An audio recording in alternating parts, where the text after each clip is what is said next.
تو بیسیکلی بات تو اسی طرح ہی تھی. ظاہر ہے کہ انہوں نے ان کے جوڈیشل آرڈر کے برخلاف ان کا کیس واپس ان سے لیا اور کہیں اور فکس کیا, تو اس پہ ان کا اعتراض تو جائز تھا. ہاں اگر وہ مصلحتاً اس کو اگنور کر دیتے تو علیحدہ بات تھی, لیکن اس سے کیا فائدہ ہونا تھا. تو یہ اب لڑائی جو ہے وہ بڑھتی ہوئی ہمیں نظر آ رہی ہے. بہرحال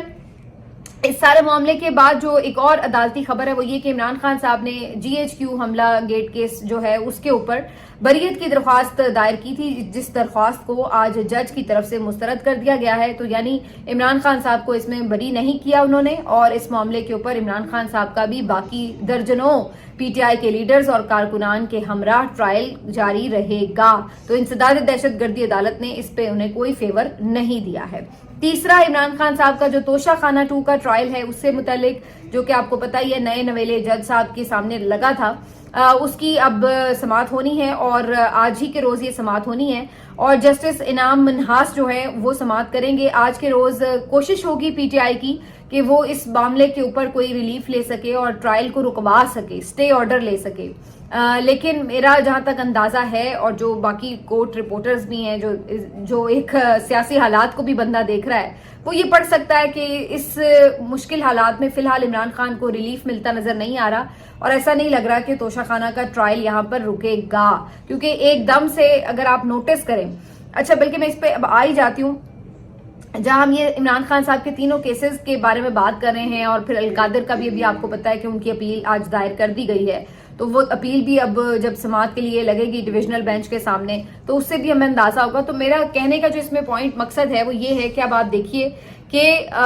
ایک دم سے یہ تاثر ملا کہ جو ٹاکس ہیں وہ ختم ہوئی ہیں, اور وہ ٹاکس صرف سامنے ہی ختم نہیں ہوئی, وہ پیچھے بھی کچھ معاملات خراب ہوئے. جو پیچھے پسے پردہ بات چیت چل رہی تھی, جو آفرز رکھی گئی تھی ٹیبل پر, وہ عمران خان صاحب نے نہیں مانی, جس کے بعد ایک تعطل آ گیا ہے بات چیت میں. میں یہ نہیں کہہ رہی کہ وہ ختم ہو گئے اور دوبارہ نہیں ہوگا, لیکن فی الحال ایک تعطل آ گیا ہے, اور اس تعطل کے بعد ایسا لگ رہا ہے کہ دوسری طرف سے بھی ریاکشن آیا ہے, اور اس ریاکشن کے نتیجے میں 3-4 چیزیں ہوئی ہیں. کون سی 3-4 چیزیں ہوئی ہیں؟ عدت کیس کو دوبارہ سے لگا دیا گیا, اسلام آباد ہائی کورٹ میں اس کو اٹھایا گیا ہے. اس کے بعد آپ دیکھیے تو بریت جو ہے یہ مسترد ہوئی ہے. اس کے بعد توشہ خانہ کا جو کیس ہے وہ نئے جج کے پاس لگا دیا گیا ہے, اور اسی کے بعد بریت کیس جو ہے اس میں عمران خان صاحب کی استدعا مسترد ہو گئی ہے. تو تمام جو کیسز ہیں ان کو ایک دم سے آن کر دیا گیا ہے.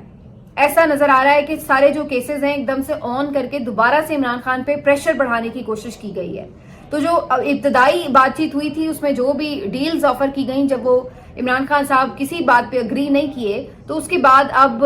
فی الحال بات روک کے دوبارہ سے پریشر بڑھانے کی طرف سسٹم گیا ہے. بظاہر جو اس وقت حرکات ہو رہی ہیں اس سے تو یہی نظر آ رہا ہے. کوئی اس میں CBM نظر نہیں آ رہا, اور اس میں جو سب سے بڑی چیز جو میں نے مس کی وہ یہ کہ بشرا بی بی کو بھی سزا سنا کر دوبارہ سے قید کر دیا گیا. تو یہ بھی ایک بہت بڑی اس کی آپ کو مثال نظر آتی ہے کہ ایسا ہی ہے کہ ادھر جو آپس میں چیزیں تھوڑا بہت سامنے آمنے بیٹھنے کا ہوا تھا اس میں کہیں تعطل آیا ضرور ہے. لیکن اس بیچ ایک اور چیز بھی آج ہوئی ہے جو کہ بڑی معنی خیز ہے, اور وہ ہے علی امین گنڈا پور صاحب کی عمران خان صاحب سے ملاقات. آج علی امین گنڈا پور صاحب کی عمران خان صاحب سے ایک الگ سے 1-on-1 ملاقات ہوئی ہے, تقریباً 1.5-2 گھنٹے جاری رہی ہے. اور اس ملاقات کو بھی اس تناظر میں دیکھیے کہ پچھلے 2-3 دنوں میں کیا کچھ ہو چکا ہے. ایک تو ظاہر ہے کہ عمران خان صاحب نے اپنی پارٹی کے حوالے سے بڑی تبدیلی کی, اور علی امین گنڈا پور سے صدارت KP کی لے کے اور جنید اکبر صاحب کو صدر بنایا. تو دوسری طرف یہ باتیں اٹھنا شروع ہو گئیں کہ کیا اب علی امین کی وزارت اعلیٰ بھی خطرے میں ہے, اور کیا ان سے یہ والا عہدہ بھی لے لیا جائے گا. تو ایک تو یہ بات اپنی جگہ ہے, حالانکہ اس کا فی الحال فوری امکان نہیں ہے. میرے نزدیک ابھی عمران خان صاحب فوری ایسا نہیں کریں گے,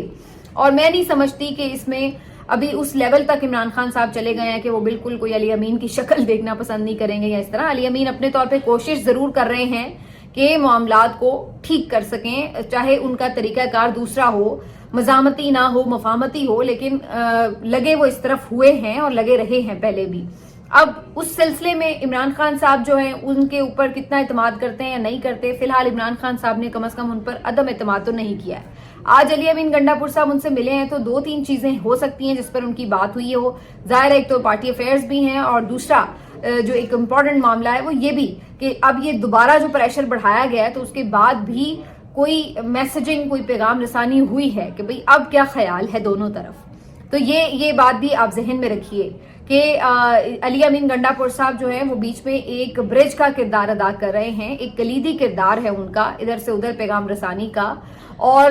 کسی حد تک میں بھی وہ کچھ کنونس بھی کرنے کی کوشش کرتے ہوں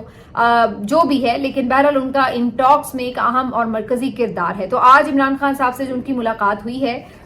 یہ بھی خاصی اس لحاظ سے معنی خیز ہے کہ جو ادھر سے وار ہونے تھے وہ وار کر لیے گئے ہیں، اور اس کے بعد اب علی امین کو بھیجا گیا ہے، تو ایسا لگ رہا ہے کہ جیسے موڈ دیکھنے کے لیے بھیجا گیا کہ ہاں بھائی اب کیا کہتے ہو۔ لیکن عمران خان صاحب کافی واضح ہیں، اور میرا نہیں خیال ہے کہ وہ ان چیزوں سے نہ پہلے یہ تمام حربے پہلے بھی آزمائے ہی ہوئے تھے نا، پہلے بھی آپ نے ان کی بیگم کو قید کیا، پہلے بھی یہی سارے کیسز تھے جو پہلے بھی کھلے ہوئے تھے، دوبارہ آپ نے کھول کے رکھ دیے سامنے۔ تو کہنے کا مقصد یہ کہ اگر وہ پہلے نہیں ان چیزوں سے گھبرائے یا پریشان ہوئے یا ٹوٹے یا پیچھے نہیں ہٹے اپنے موقف سے، تو وہ پھر اب کیا دوبارہ پیچھے ہٹیں گے، کیونکہ وہ اپنا ذہن بنا چکے ہیں۔ تو اس لیے یہ میرا نہیں خیال ہے کہ ٹیکٹکس جو ہے وہ کسی طور فائدہ مند ہو سکتی ہیں۔ بہرحال یہ ملاقات اس لحاظ سے بہت اہم ہے کہ نیا پیغام کیا آیا ہے۔ دوسری بات یہ کہ جی ان تمام چیزوں کے ساتھ ساتھ جو ایک دو اور اہم معاملات ہیں وہ یہ بھی کہ آج ایک اور پی ٹی آئی کے ایم این اے ہیں میاں غوث، ان کو گرفتار کر لیا گیا لاہور سے، اور یہاں پہ پھر ایک بہت بڑا ریڈ کیا کر کے ان کے گھر میں گھس کے کافی وہاں پہ بدتمیزی کر کے، اور پی ٹی آئی کا یہ کلیم ہے کہ توڑ پھوڑ بھی کی گئی ہے، خواتین کے ساتھ بدتمیزی بھی کی گئی ہے، اس کے بعد ان کو یہاں سے گرفتار کیا گیا۔ کیا مقدمہ ہے، کیا کچھ ہے، ابھی تفصیلات سامنے نہیں آئیں جب تک کہ میں یہ ولاگ کر رہی ہوں، لیکن اگین یہ ساری چیزیں ایک ہی طرف اشارہ کر رہی ہیں کہ ابھی مزید لڑائی لڑنے کا پلان جو ہے وہ سسٹم کی طرف سے ہے، اور یہ جو ججز کی بھرتی ہے، یہ جو تمام معاملات ہیں، یہ اسی طرف اشارہ کر رہے ہیں کہ ان کو آپ اگر یہ سوچ رہے ہیں کہ کوئی ریلائزیشن ہوگی، کوئی سموتھ طریقے سے یہ اپنے طور پر یہ سمجھیں گے کہ نہیں اب چیزوں کو سنبھالنا ہے، تو وہ ایسا ہوتا نظر نہیں آ رہا۔ اب ایسا ہی ہے کہ ان کو بھی کان مروڑ کے ہی شاید سمجھانا پڑے گا۔ اب وہ انٹرنیشنلی کوئی کان مروڑے یا ملک کے اندر کان مروڑے جائیں، وہ کیسے ہوگا اور کان مروڑیں گے بھی یا نہیں، یہ تو ابھی میں پریڈکٹ نہیں کر سکتی، لیکن یہ ضرور نظر آتا ہے کہ اگر کوئی یہ سوچ رہا ہے کہ یہ بات چیت کے ذریعے اور بڑے شریفانہ انداز سے ساری چیزیں ریورس ہو جائیں گی، تو ایسا نہیں ہونے لگا۔ اگر ایسا ہونا ہوتا تو پھر بہت پہلے ہو جاتا، اور یہاں تک شاید نوبت بھی نہ جاتی کہ اس قدر آگے بڑھ جایا جاتا دشمنی میں جہاں تک بات پہنچ چکی ہے۔ تو یہ بھی اسی طرح کی ایک انڈیکیشن ہے، دوبارہ سے لوگوں کو گرفتار کر لو، پکڑ لو، نئے کیس، اور یہی سب کچھ جو ہم پچھلے 2.5-3 سال سے ایک عذاب جو ہے دیکھ رہے ہیں اس ملک کے اوپر، تو وہ اسی کی کنٹینیوٹی نظر آ رہی ہے۔ آج ایک خبر آئی کہ پی ٹی آئی کے ایک کارکن ہیں جن کو کافی عرصہ 9 مئی کے مقدمات میں گرفتار رکھا گیا، بعد میں ان کی رہائی بھی ہوئی، لیکن آج انہی میں سے ایک جو کارکن ہیں وہ جاں بحق ہو گئے اور ان کی طبیعت خراب ہوئی، اس کے بعد وہ جاں بر نہ ہو سکے۔ اب یہ ایک فواد چودھری صاحب کا ٹویٹ میری نظر سے گزرا جو کہ امپورٹنٹ ہے اس لحاظ سے کہ انہوں نے صحیح نقطہ اٹھایا ہے کہ یہ تیسرے کارکن ہیں جو کہ جیل میں سے رہا ہونے کے بعد جن کی ڈیتھ ہو گئی ہے۔ اب یہ بڑا ایک مشکوک سا معاملہ ہے کہ آخر ایسا کیا ہوا ہے کہ وہ تمام کارکن جو جیلوں میں رہے ہیں اس کے بعد جب وہ واپس آئے ہیں، کچھ ان میں سے ظاہر ٹھیک بھی ہیں، لیکن 3 کارکنان کی ڈیتھ ہو جانا یہ یقینی طور پر سوالات ضرور اٹھا رہا ہے کہ آخر ایسا کیا ہوا ہے ان کارکنان کے ساتھ کہ یہ کارکنان جو اتنی ایج کے بھی نہیں ہیں، آج بھی جن کی ڈیتھ ہوئی ہے، یہ کوئی بہت بزرگ کارکن نہیں ہے، لیکن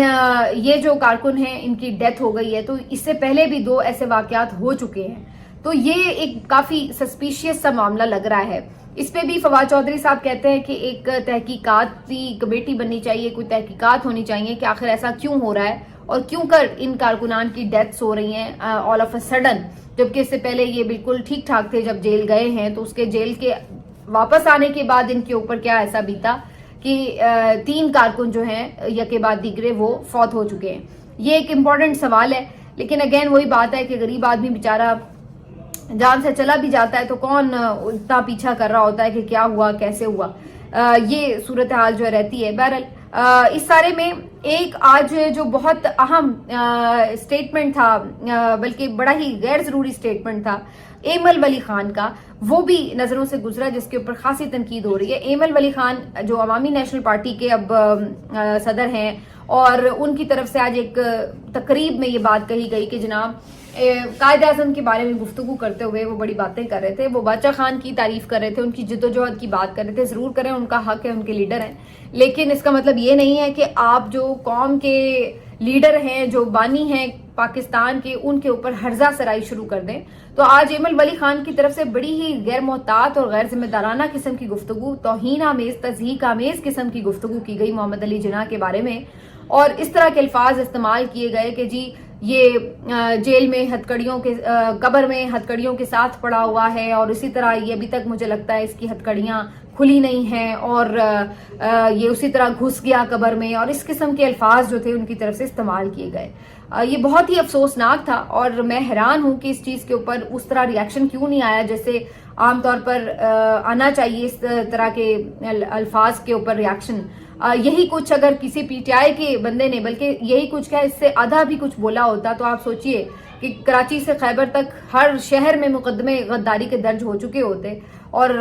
پورے ان کے خاندان جو ہے ادھر ادھر بیچارے بھاگتے پھر رہے ہوتے ہیں کہ ہمیں پکڑ نہ لیا جائے. تو یہاں پر جو جھوٹ ہے کچھ لوگوں کو ایسی ملی ہوئی ہے کہ اس کے اوپر کوئی ہاتھ نہیں ڈالتا, اور کچھ لوگ جو ہیں وہ بلا وجہ بھی عتاب کا شکار رہتے ہیں. یہی ہمیں نظر آتا ہے اس دوہرے قانون کے معیار میں. اسی طرح احسن اقبال صاحب کے حوالے سے بھی کوئی تحریک لبیک کے ہیں لیڈر, ان کی طرف سے اسی طرح بڑی دھمکی آمیز گفتگو اور بہت بدتمیزانہ لہجہ اور اس طرح سے بات کی جا رہی تھی, لیکن وہ بھی اس پہ بھی احسن اقبال صاحب نے محض ٹویٹ ہی کیا ایک مذمتی سا, حالانکہ کسی اور نے اگر ایسا کیا ہوتا تو یہ لوگ کیا نہیں کر گزرتے. یہ ساری وہ چیزیں ہیں جو آپ کو بتاتی ہیں کہ اس ملک میں قانون کا کیسا دوہرا معیار ہے, اور یہ افسوسناک صورتحال ہے کہ ہم اس نہج پر آ گئے. بہرحال ایمل ولی خان صاحب کو یقینی طور پر اپنے الفاظ پہ معذرت کرنی چاہیے. یہ بہت ہی ناقابل برداشت ہے کہ جو آپ بانی پاکستان ہیں ان کے بارے میں تضحیک آمیز گفتگو کریں. آخر میں تھوڑی سی بات پی ٹی آئی کی کرتے ہیں. ان کے انٹرنلی اب کافی زیادہ تیاریاں شروع ہو چکی ہیں. 8 فروری کے احتجاج کے حوالے سے کافی فوکس ہے, اور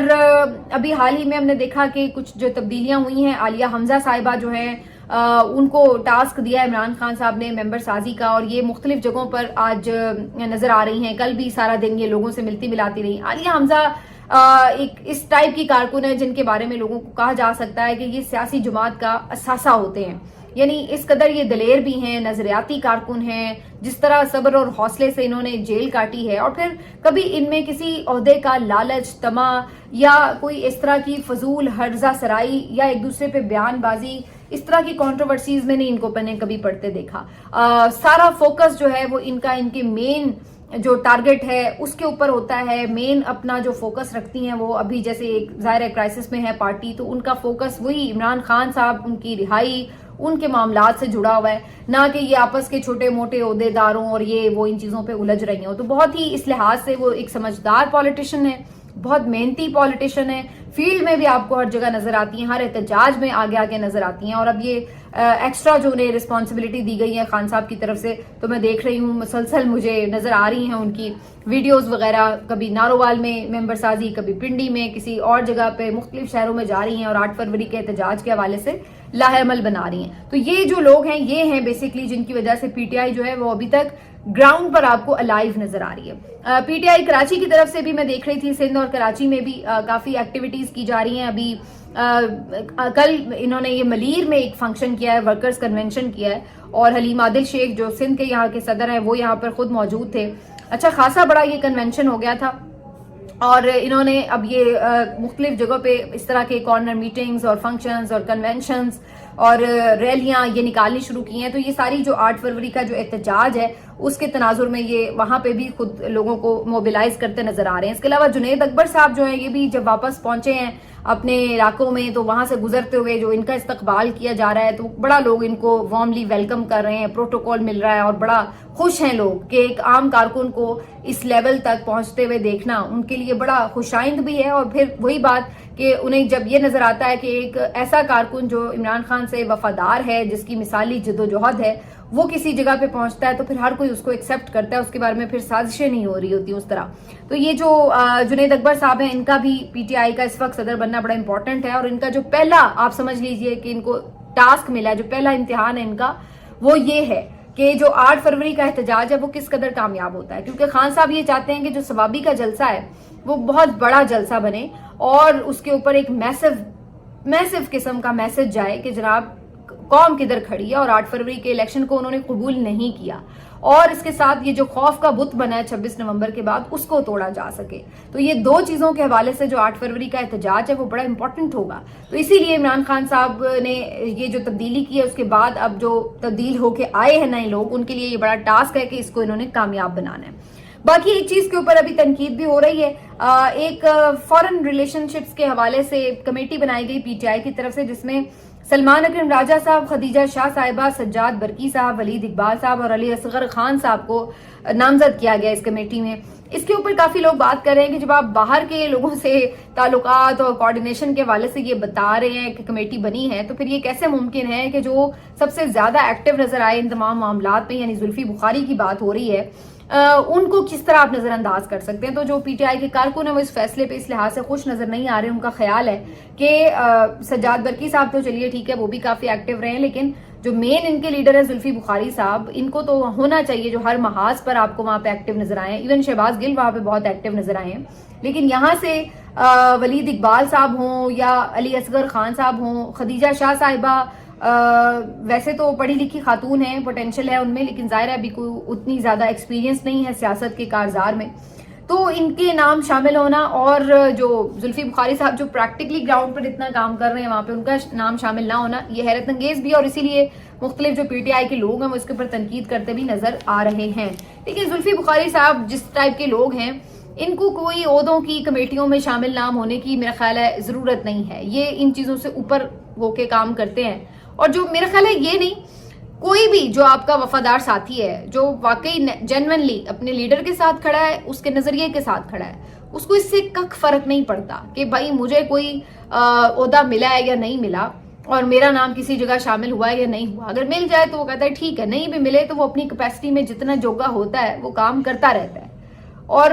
یہ جو اکثر لوگ شیر افضل مروت کے بارے میں بات کرتے ہیں مجھے نہیں پتا کہ میں نے کبھی انہیں غدار وغیرہ نہیں کہا، نہ مجھے پتا ہے، لیکن میں یہ ضرور سمجھتی ہوں کہ ان کی ایک بیسک یہ پرابلم ضرور تھی کہ ان کو ایک خود نمائشی اور خود ستائشی اور ہوتا ہے نا کہ میں بہت کچھ ہوں، میں لیڈ کر رہا ہوں، میں یہ تو وہ اس ٹائپ کا ایک شوق جو ہوتا ہے وہ چیز جو ہوتی ہے وہ آپ کو بعض اوقات مرواتی ہے اور وہ آپ کے اندر کا جو آپ کام بھی کر رہے ہوتے ہیں اگر کر بھی رہے ہوں جدوجہد بھی کر رہے ہوں تو اس کو بھی وہ نقصان پہنچاتی ہے. تو جو آپ کی خلوص نیت ہے وہ اس بات سے ہونی چاہیے کہ آپ ایک کاز کے لیے لگے ہوئے ہیں. ضروری نہیں ہے کہ اس کے لیے جو ہے وہ آپ عہدوں میں پڑیں. ابھی ویسے بھی جس طرح پاکستان تحریک انصاف پہ ایک مشکل وقت ہے تو اس طرح کے مشکل وقت میں تو ویسے بھی ان چیزوں سے نکلنا چاہیے اور گریٹر کاز پہ اپنی نظر رکھنی چاہیے. لیکن بہرحال ہر طرح کے لوگ ہر پارٹی میں ہوتے ہیں، پی ٹی آئی میں بھی ہیں، باقیوں میں بھی ہیں، تو یہ سب چیزیں تو ظاہر پارٹیز کے ساتھ ساتھ چلتی رہتی ہیں. ملتے ہیں آپ سے اگلے ویلاگ میں. اپنا